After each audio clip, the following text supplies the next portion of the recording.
Welcome, everyone, to the Midterm Rental Movement podcast. I am here today with Dani Beit-Or. He is from Southern California, and he's the founder of Simply Do It. Today, we've got an amazing episode. We're going to talk about the American real estate market from the perspective of immigrants, people that have come here from somewhere else. We're going to talk about what he calls the miracle mortgage, something that we take for granted. And really, it's the basis and foundation of the American dream. We're going to touch on that first. And then we're going to talk about why the midterm rental model is far better than short-term rentals for both of us, as well as the co-living model, how that doesn't seem to fit into our effort box. And maybe that will resonate with you as well. And finally, we'll talk about what it means to build boundaries for what your time effort is versus the hustle. I hope you guys will get a lot out of Dani's experience because he really does bring a wealth of knowledge, over 20 years of experience. So we'll also tap into the midterm rental and short-term rental hybrid strategy on how he gets his 6 properties continuously booked back to back. And if there's any other questions, just reach out to Dani at Simply Do It. Thank you so much and welcome to the show.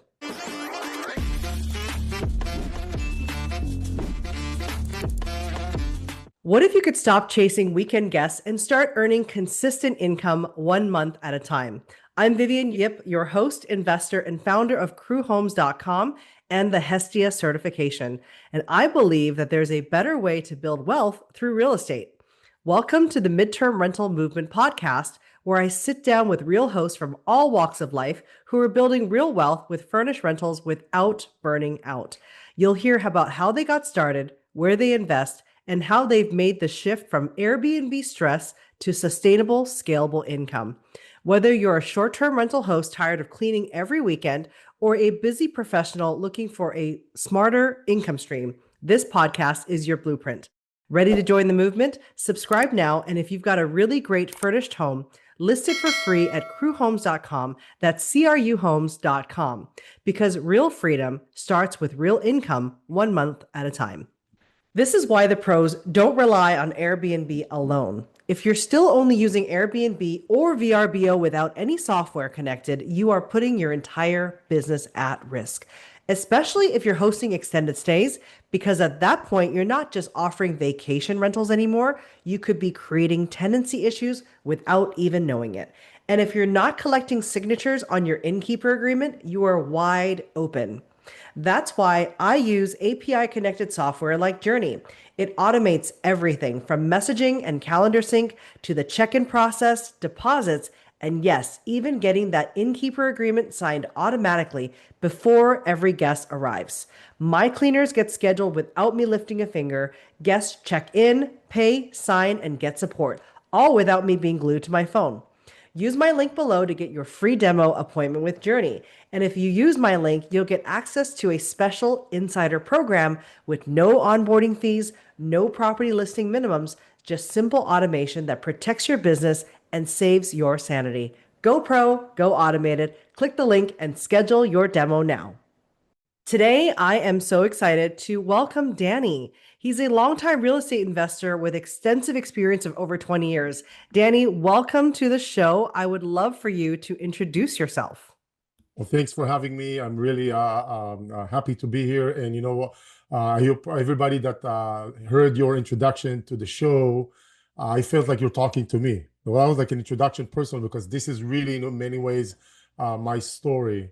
When it comes to MTR, and I'm sure we'll dive into that.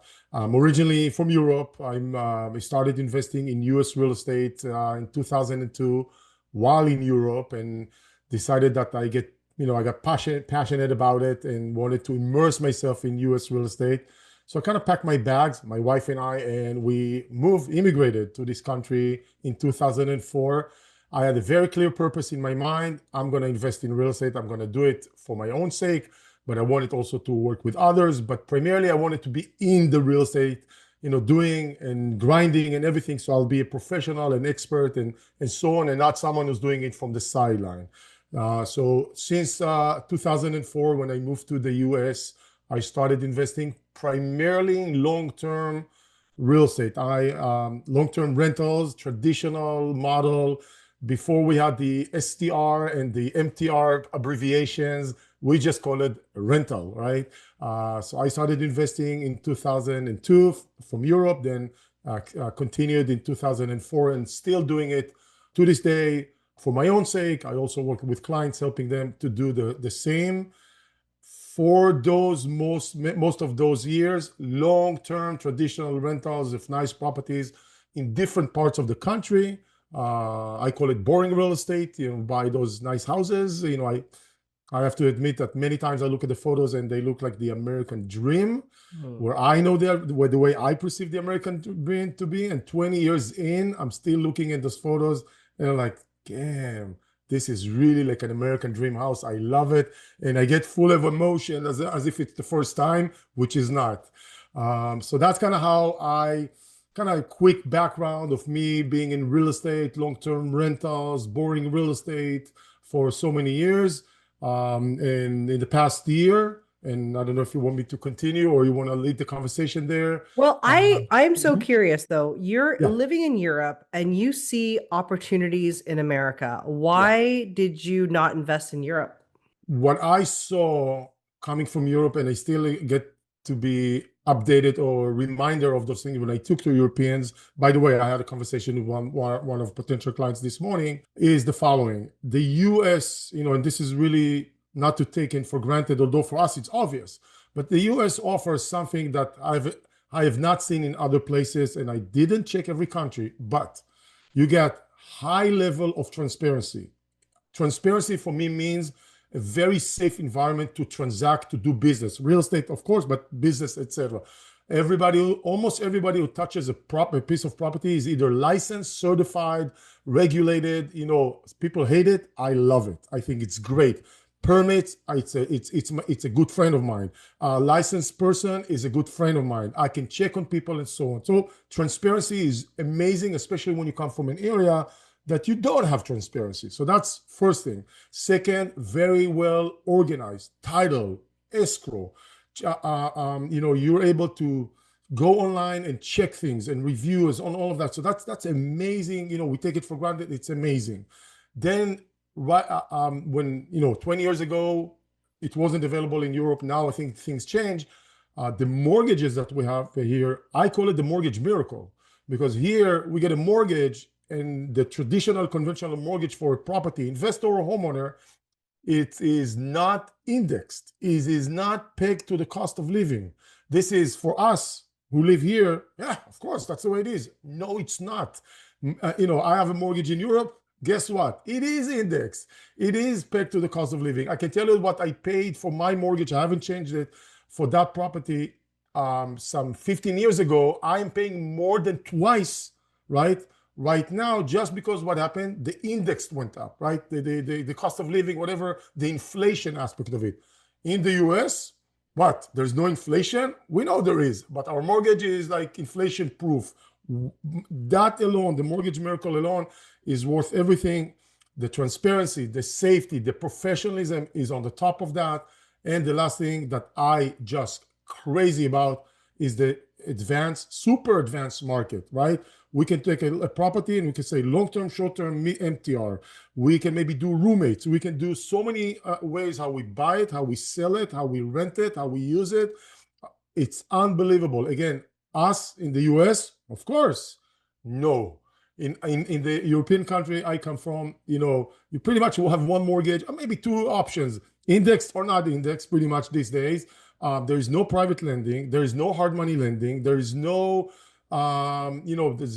yes, roommates exist. Of course, Airbnb exists too. MTR doesn't have, there's no market to the MTR, for example, over there. So this just tells you when you come to this country and you're like, wow, how many options I have. And the good things about it, let's say I buy a property and I want to do an MTR, right? And you know what? 6 months, a year later, it just doesn't work out. What do I do? Well, I have options. Sell, seller finance, move back to long-term traditional rental, maybe move back to short-term rental. So many options how to mitigate my investment strategy. It's amazing. It's amazing, Vivian. I love it. I'm crazy about it. Dani, I have to say, first and foremost, I love your energy because I can really see the passion coming through. Thank And you. I don't know if you know this about me, but I didn't move to the US until I was 25, and I bought my first real estate investment in Canada. So the thing that most Americans don't realize is that we have something very, very special here. And you term it the mortgage miracle. That really Yes. truly is, because in Canada, for instance, you might buy a house for $500,000, which maybe not so realistic these days, but let's just say it's Yeah. $500,000. And when you buy it, the interest rate is at 3%. But that interest rate, even though you amortize that on a 25, 30-year scale, every 5 years you have to reapply for a new mortgage with a new rate, which means that your payment changes. Right. And you can't, it's really Yeah. hard to budget for that. That's a real problem in Canada right Yes. now. Yeah. But the thing Unbelievable. that we have that's so beautiful here is that you lock in that rate and you love it, you could stick with it. If you don't like it, when the rate drops, then you refinance. It's the most amazing way to Amazing. build wealth. And the number of Yes. strategies you talked about this, the different kinds of strategies, short-term rental, long-term rental, mid-term rental, co-living, pad split. There's Yeah. so house hacking. I How, mean, yeah. the possibilities are endless. And I think so many people take for granted what the land of opportunity is here. Love it or hate it, it's a land of The opportunity. land of So your opportunity. perspective is so important. So thank you so Yeah. much for sharing that. Yeah. Yeah. I'm glad you're sharing. I'm glad to share it. And I'm happy to hear that you can relate to those things too, because you know how it is in other places. And it's so not obvious. I mean, for us it is, but it isn't. Right. Right. Yeah. Yeah. So you said that you have investment properties all over the place. Tell me where you're investing and why did you choose those markets? So I'm investing in multiple markets, from Phoenix to Dallas and Houston, maybe Austin in the past, long past, Kansas City, St. Louis, greater Nashville, Birmingham, Alabama, Atlanta, Tampa, Orlando. Maybe I'm missing a few. I'm sure I did Oklahoma City, or whatever, Tulsa.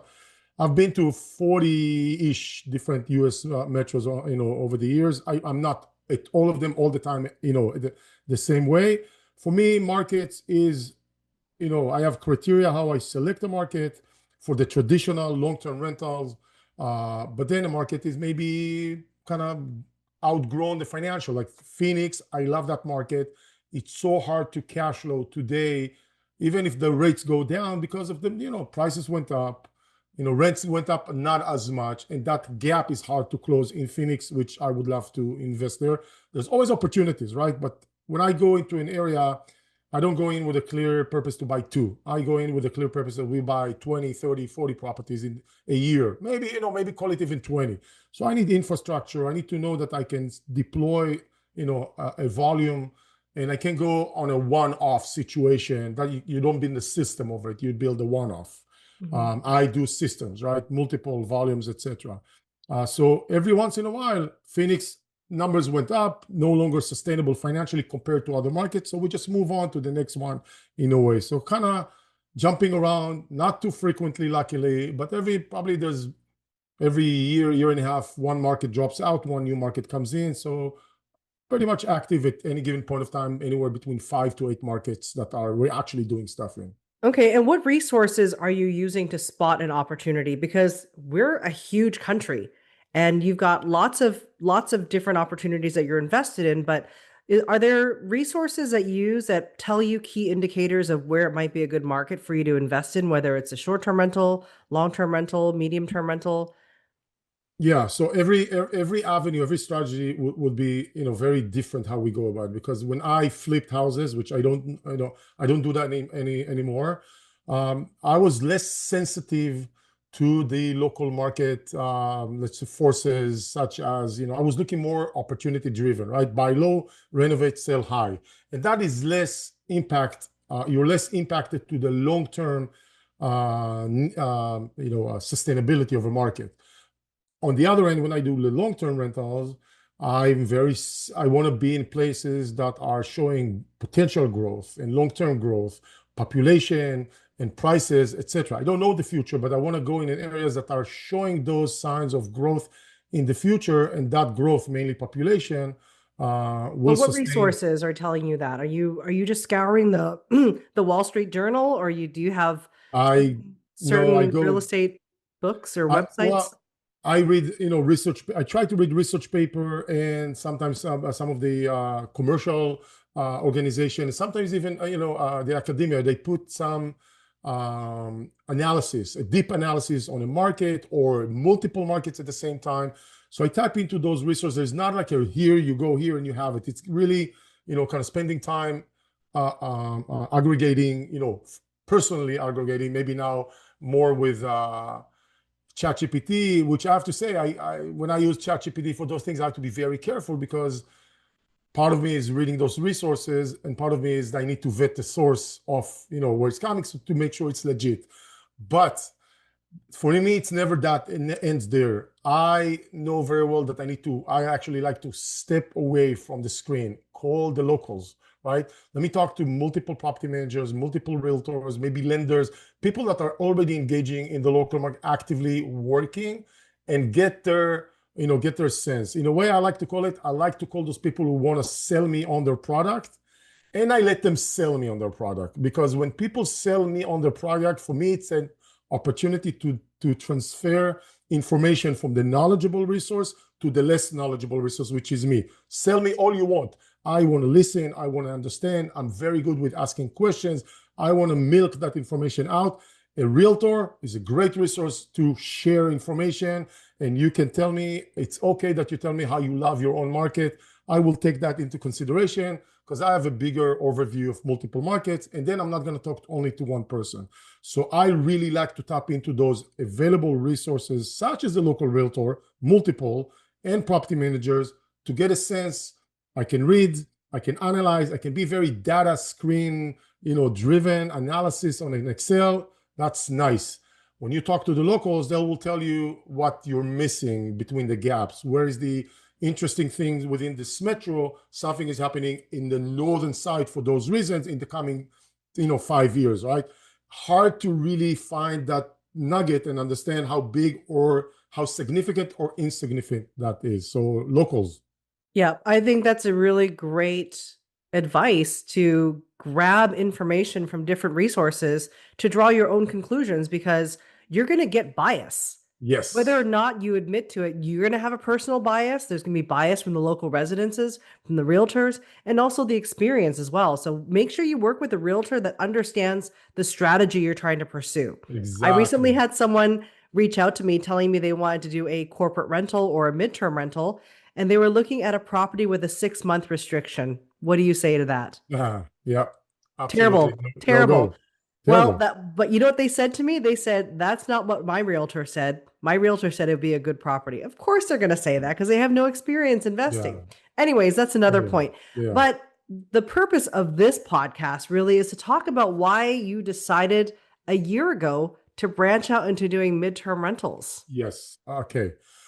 So here's what triggered me, right? I have a tendency to continuously challenge my own status quo, right? And the thing that I've been struggling for as long as I can remember, but it's kind of gotten worse in the past few years, is the cash flow, right? A lot of my clients, myself, everybody wants cash flow, and if possible, left and right cash cows all the time, right? When you buy boring quality properties in good school districts around the country, those are properties that will probably do well on appreciation and will just do okay on a cash flow, right? Realistically. And interest rate went up. Sometimes property taxes and other things went up, and the cash flow keeps, kind of decreasing. And that's a challenge. That's a challenge. That's like a strategic challenge. So I looked at different models. I want to challenge myself. I have to admit that I have some experience with short-term rentals, not a lot, and I hated it. I am being very cautious because I don't want to discourage anybody about doing it. For me personally, it was not a good fit. I discovered, I tried, not on one house, not on a month, that I do not want to be focusing on the hospitality business. This is annoying. And also I found that if you use a property management company on the short-term rentals, many times you are left with, unless you're really high occupancy, in many cases, you're actually not doing that well, with all the expenses, because you have way more expenses than traditional. So I didn't like it as a general for those two reasons. So I didn't want to go there. I knew I don't want to go there. I looked extensively at the roommate model, PadSplit included, and others. And I came to the conclusion, and if we have time, I'll be happy to share. I came to multiple reasons why, for me, it is neither one of those models are a good fit, right? I'm not diving just because I don't know if we have time, but it's not a good fit. And I'm not saying it's bad investment models. Again, this is me, an investor with philosophy, with strategy, with risk tolerance, etc. Not a good fit. Well, Dani, I actually do want to talk on that. We're going to make time today because PadSplit, co-living, that is the new buzzword that's happening right now because midterm rentals are still popular, but I think people are there's just more, maybe more marketing or more media drawing to co-living and pad. I mean, I have my reasons for not pursuing that strategy as well, but I want to hear what your reasons are, Okay. like why it didn't fit Sure. your time box. Again, my personal experience of investigating and trying, and I'm going to admit, I am very detailed. When I talk to PadSplit more than once, my questions are not always easy to answer. Okay, PadSplit and the other models. The other models, not PadSplit, what I found is that we get roommates and we have to all the hustle of managing multiple roommates, not PadSplit, just the roommates model, which I thought could be great. But it was hard to convince me that in this type of properties we are in already and continuing buying, which is more the suburb, there will be high demand for roommates of that properties, even type of properties. Even if there would be, I compared how much I can rent a room for compared to something similar in the area, the competition, and I saw that maybe I can take a 3-bedroom, make it a 4-bedroom, and then rent it at $400 or $500 a month, maybe $600 a month. And I'm seeing that I'm only getting few $100 more, maybe $200-$300 more compared to the traditional, right? So in my mind, the amount of hustle, trouble, inconsistency, lack of stability, right, is not worth the additional $200-$300. And I'll be, if someone wants to reach out and say you're completely wrong and convince me and show me otherwise, I'll be very open. But I spend a lot of time, right, because I really wanted to crack the code of how I increase the cash flow. Not a little bit, not do a lot of hustle and then get $200 more. I want to do a lot of hustle and I want to get $600 more Right. on a $2,000 rent, something like this. Yeah, that completely resonated with me because as I was switching from short-term rentals into midterm rentals during the pandemic, I was thinking like, how am I going to fill the rooms? Do I go to travel nurses? Do I work with construction teams? Do I try to rent by the room? All these things went through my head as well. And I was like, God, it's already so hard to fill one house. Why would I try to fill 3 rooms? Yeah, Like exactly. it's the hustle. And at the same time, I was like, what if there's roommate drama? What if someone's complaining about someone stealing food or not cleaning the kitchen or not keeping the bathrooms clean? Then I just kept thinking like if it was just one family unit sharing the house, they just deal with their own problems, not roommate drama. And it just wasn't for me. And I Uh, think the mhm. one thing that a lot of these co-living models are encouraging right now is taking out living rooms and building more bedrooms and taking out dining rooms and building more bedrooms. The one thing that bothered me about that was like, what if one of these houses was my neighbor's? Suddenly, we're going to have homes next door with 7 or 8 trucks or people coming in and out of the home. And it didn't feel right for me. Yeah, I'm with you on that completely. So I think that you take maybe 3 bedrooms and make 4 tenants.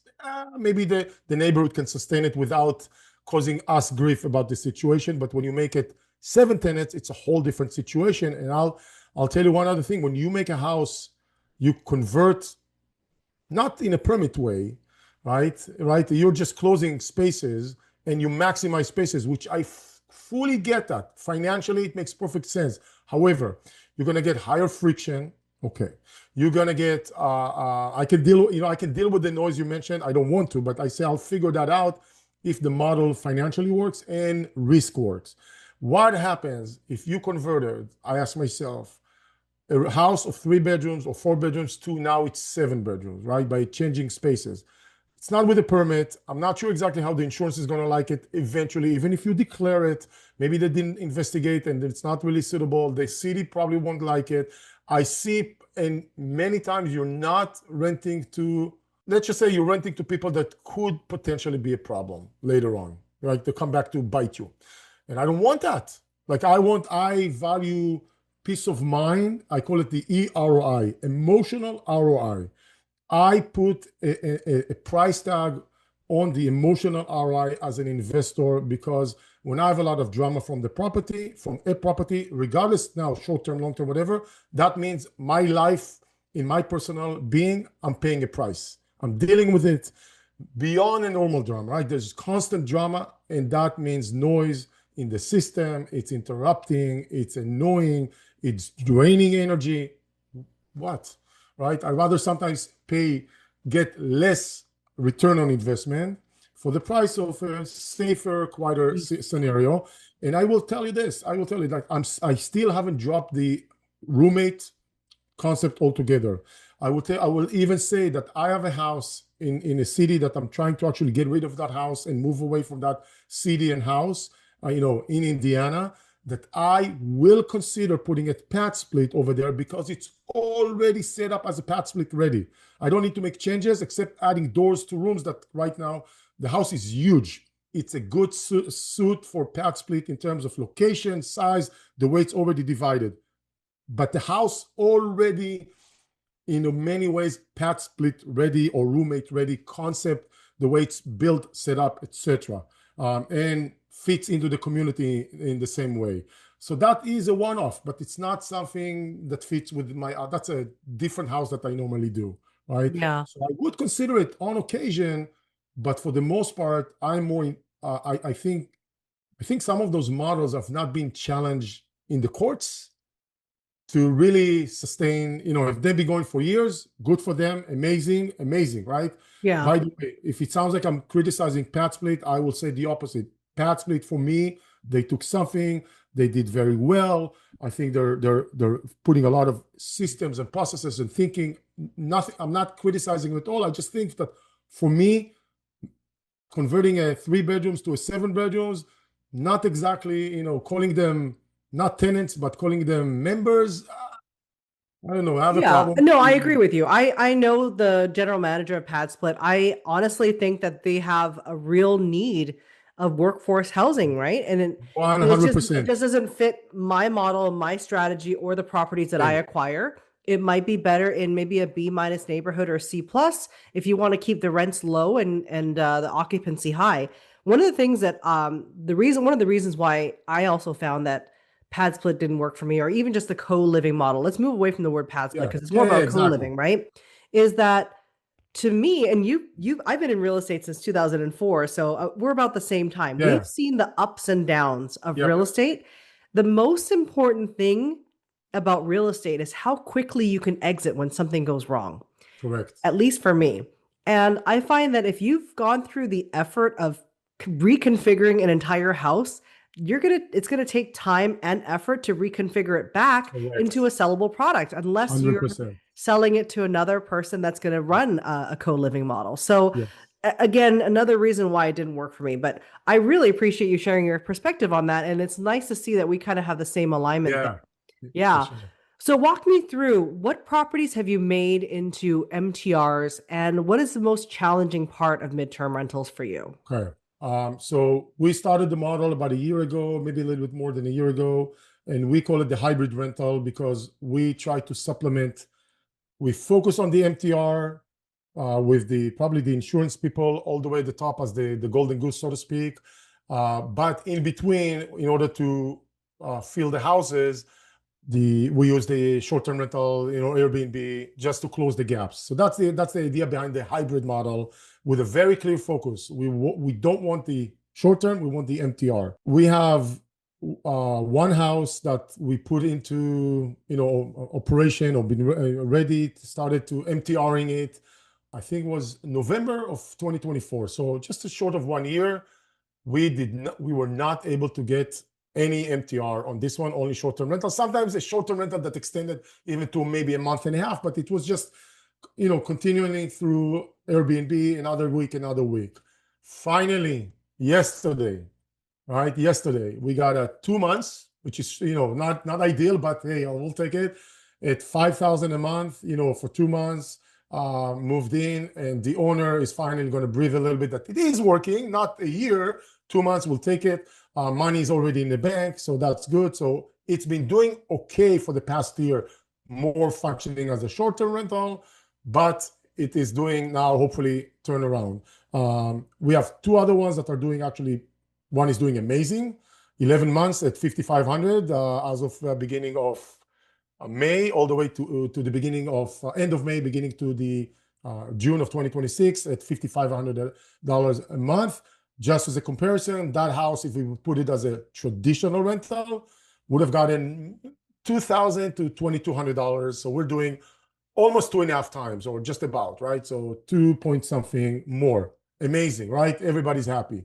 I think what the first biggest challenge is to get those people in, right? Get those people in. So we have in our little pool right now, we're only kind of running it in the part of Atlanta, and we have 6 houses in our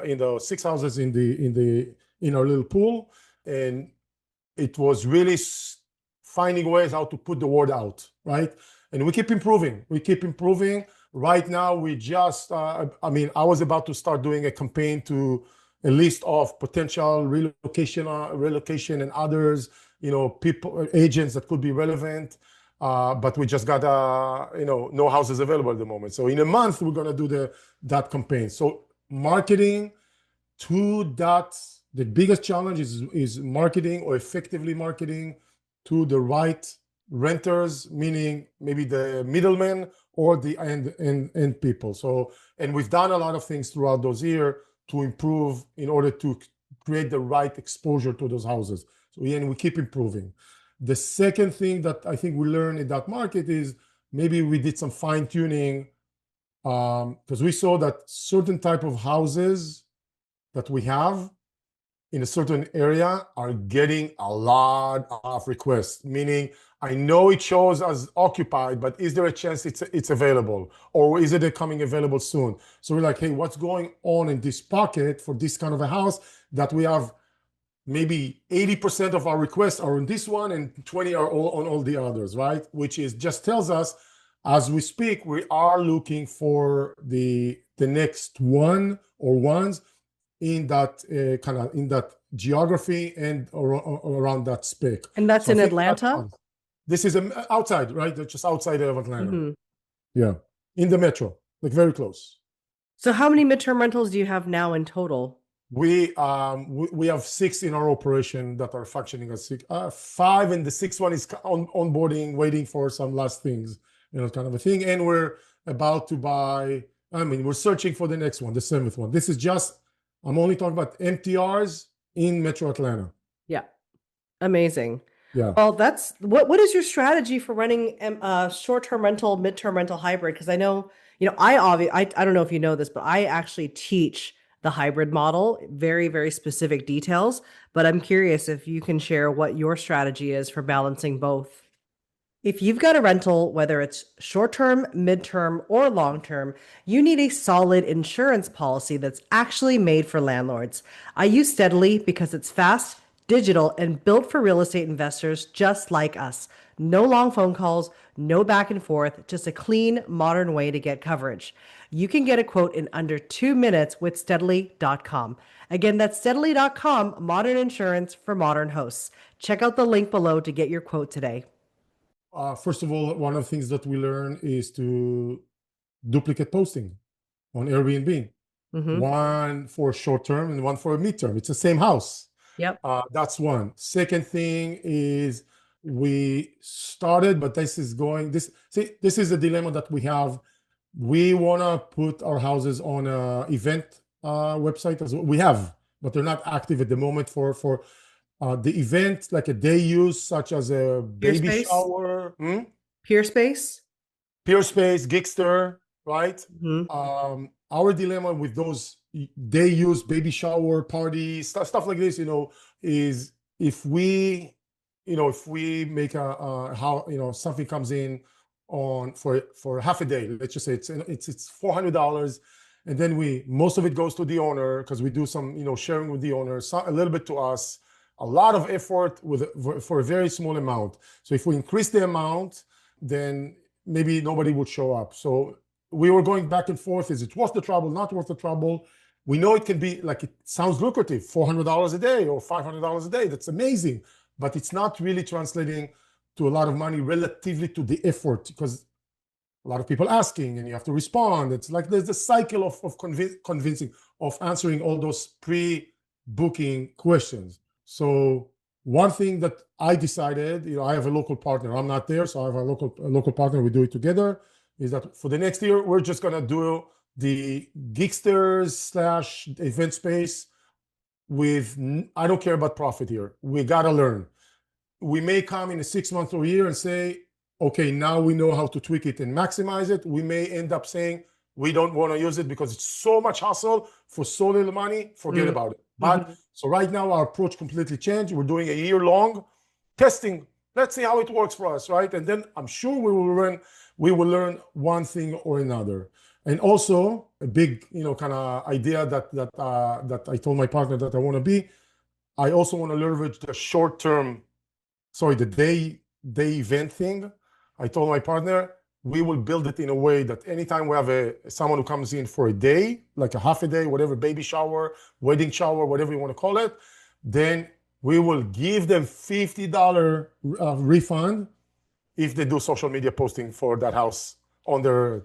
So for me, that is worth the trouble with the $50 refund, if they do the social posting, because that will help, expedite that or kind of marketing that. Amazing. Highly creative. Yeah. I love the hustle. A hustle, absolutely. And then the other thing we did is actually we created our own website for those properties, which we're not looking to do a platform, like you have, where you invite owners to come in. We just want to have a place where we can eventually get people to come over and look at properties there, which that already happened, and promote other things that we do. And we created every time we upload a property, we put our own kind of logo automatically on the photo. So when we do marketing from that website and people come back to it, it will start spreading around. They will start identifying these guys or this group. Yes. So again, to share the word a little bit more easily, or if someone takes our photo and wants to exploit our photos, then it has our logo on it, which is okay. So that's kind of how we build those systems and processes in place in order to get to that point with a clear effort. Marketing is the biggest challenge, and where we put a lot of time, because when I talked to my partner when we just got started, I said, my wish for us, I want a waiting list. I want to have a waiting list on all the houses, so we have the next tenant MTR waiting for someone lives. And we actually have someone right now who told us, I'm willing to stick one more month in a hotel if you find me a house like the houses you do in that area. I'll wait. I don't like it. That's amazing, right? So we're looking for that house. We have a tenant waiting for a house. Great. That is really great branding. So congratulations on figuring that out. Man, I've learned so much from you just in this 40 minutes of conversation, Dani. Thank you so much for being with us today. Sure. If there's any words of advice, maybe a favorite book, what can you share with us as a last advice? Only advice. Simply do it. It's just, you'll do. That's fine. You make mistakes, you learn, you improve, you refine. I'm 20 years in and I'm still refining. I love it. It's continuous innovation, the core of what I do every day. Excellent. Again, thank you so much for being here. I hope you guys enjoyed this program. Welcome to the ARC Watchtower. Do you know what the major online travel platforms actually cover? Most hosts don't until it's too late. Payout delays, denied claims, and no protection for direct bookings, midterm stays, or reverse arbitrage setups. That's why there's ARC Watchtower, with up to $50,000 in damage protection and $1 million in liability coverage for every stay on every platform. It's automated, platform agnostic, and built for today's operators, from short-term hosts to midterm rental pros and reverse arbitrage managers placing insurance or corporate guests. Sign up today in 60 seconds. No forms, no gaps, just real protection.